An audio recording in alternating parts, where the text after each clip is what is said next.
Hello students, so today we are going to start class 10 chapter number 6 triangle exercise 6.3 question number 15।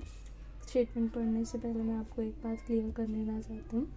जो आपका question number 15 है बहुत important question है, क्योंकि इसमें आपको कहीं भी ट्राइंगल की फिगर नहीं दी गई है। एज सर्टनली आपको कहा भी नहीं गया है कि आपको सिंगुलर प्रूव करने है कुछ भी। जितने भी अभी हमने 14 सम के उन सब में हमने देखा कि हमें ट्राइंगल की फिगर दी हुई थी, कुछ में नहीं, पर हमें स्पेसिफिक लिखा हुआ था कि ये उसके कॉन्ग्रुएंट ट्राइंगल है, इन्हें सिमिलर करना है। वैसा कुछ नहीं है। जो आपका क्वेश्चन नंबर 15 है बहुत इंपॉर्टेंट क्वेश्चन है। इसके ऊपर से आपको कुछ और क्वेश्चन भी आ सकते हैं। जो क्या है, a vertical pole of length 6 metre. एक पोल है आपका, वर्टिकल पोल है, 6 मीटर उसकी लेंथ है। Cast shadow 4 metre long on the ground. 4 metre लंबी उसने शेडो बनाई है ग्राउंड पे। एट द सेम टाइम, उसी टाइम पे एक टावर है, उसका कुछ नहीं, ना हाइट पता है, कुछ भी नहीं पता, बस उसका हमें इतना पता है उसने cast 28 metre long shadow cast किया उसने। Find the height of the tower. अभी हमें हाइट ऑफ द टावर दी गई है, वो कैसे हम निकालेंगे? फर्स्ट ऑफ ऑल हम ट्राइंगल ड्रॉ करेंगे। 2 ट्राइंगल बनेंगे, एक टावर के, एक पोल की हाइट। जो पोल वाला है उसे हम डिनोट कर लेते हैं ट्राइंगल ए बी सी। पोल की लेंथ कितनी है? 6 metre. 4 metre long shadow cast की है, ठीक है। और इसका हम ले लेते हैं PQR, tower.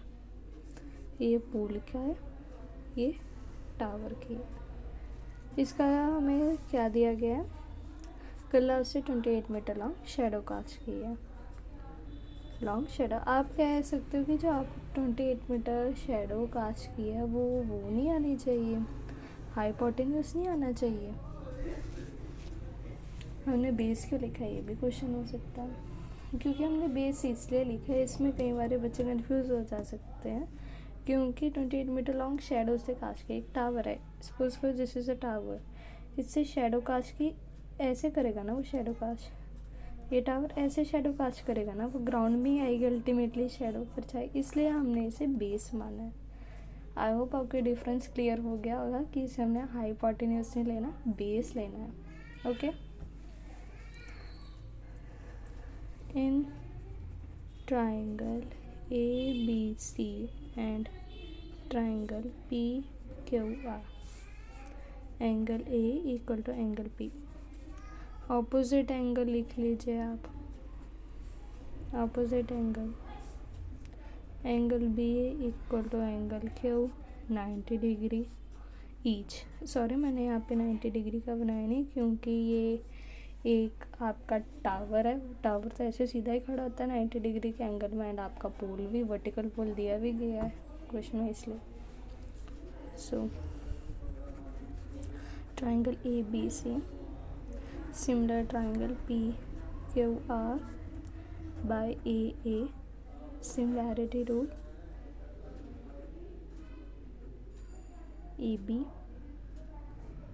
Upon PQ equal to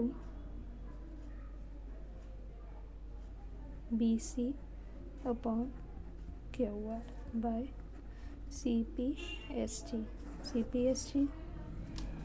6 PQ equal to 428 17 42 equal to PQ।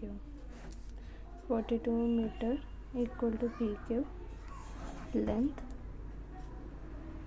या हाइट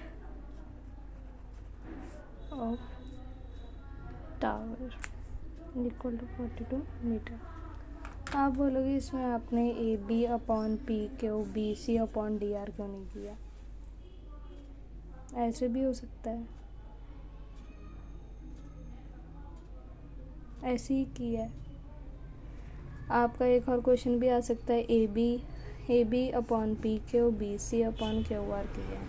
इसमें आप ए सी और पी आर को क्यों नहीं लिया? ए सी और पी आर को इसलिए नहीं हमने लिया क्योंकि इसे हमें डायमेंशंस गिवन नहीं थी। ओके, सो हम A B, P Q and B C Q R लेंगे। कई बार यहाँ पे बच्चे गलती कर जाते हैं, कई बार Q R upon B C कर जाते हैं। क्यू आर बी सी नहीं करना है, B C upon Q R करना है, क्योंकि हम ट्राइंगल इससे कर रहे हैं। अगर आप पहले लिखोगे ये वाली तो इससे करना होगा, अगर ये बाद में लिखो तो इससे करना होगा। आई होप आपको ये पॉइंट क्लियर हुआ होगा। यहाँ पे क्रॉस मल्टीप्लाई की है। Okay, question number 15 I hope आपको क्लियर हो गया होगा। अगर इसमें कोई भी डाउट होगा तो प्लीज़ आप कमेंट बॉक्स में ज़रूर बता देना। बस एक बात का यहाँ पे ध्यान रखना, हमने B C upon Q R किया, Q R upon B C नहीं किया। कई बार यहाँ पे गलती हो जाती है, तो इसलिए इस बात को ध्यान पे रखना है। ये सम बहुत इम्पॉर्टेंट है और आपको पता भी चलेगा होगा क्यों हमने इसे बेस में लिया, हाइपोटेन्यूज में क्यों नहीं लिया।